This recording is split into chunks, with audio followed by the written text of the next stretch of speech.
या न्यूज बुलेटिनचे सहप्रायोजक आहेत गोकुळ. जिल्ह्यातील नियमित लसीकरण कार्यक्रम 2025-26 अनुषंगाने जिल्हाधिकारी कार्यालयातील शाहूजी सभागृहात आरोग्य विभागाची आढावा बैठक पार पडली.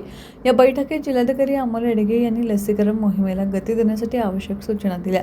बैठकीत शासकीय वैद्यकीय महाविद्यालयाचे अधिष्ठाता डॉक्टर एस भिसे, जिल्हा आरोग्य अधिकारी डॉक्टर अनिरुद्ध पिंपळे, जिल्हा माता व बालसंगोपन अधिकारी डॉक्टर फारुख देसाई तसेच विविध विभागातील वैद्यकीय अधिकारी उपस्थित होते. जिल्ह्यात नोव्हेंबर 2025 अखेरपर्यंत 57% पूर्ण लसीकरण झाले असून आगामी मार्चपर्यंत 100% उद्दिष्ट साध्य करण्याचे निर्देश जिल्हाधिकाऱ्यांनी दिले.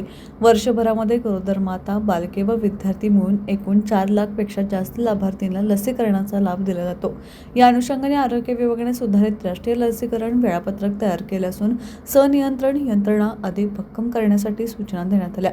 जन्म शासकीय किंवा खासगी दवाखान्यात झाला तरी बाळाला जन्म, हेपेटायटिस बी, 0 पोलिओ व BCG या 3 महत्त्वाच्या लसी देण्यासाठी पालकांनी आग्रह धरला पाहिजे, जेणेकरून जन्मापासून बाळाला गंभीर आजारापासून सुरक्षितता मिळेल.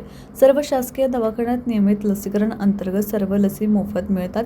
यावर्षी कोल्हापूर जिल्ह्यात एकूण 13,262 लसीकरण कार्यक्रम आयोजित करण्यात आले आहेत. लसीकरणात सहभागी न झालेल्या कुटुंबांचा शोध घेऊन त्यांचे समुपदेशन करावे, तसेच प्रत्येक नागरिकाला लसीकरणाचे फायदे सांगावेत असे आवाहन जिल्हाधिकाऱ्यांनी केले.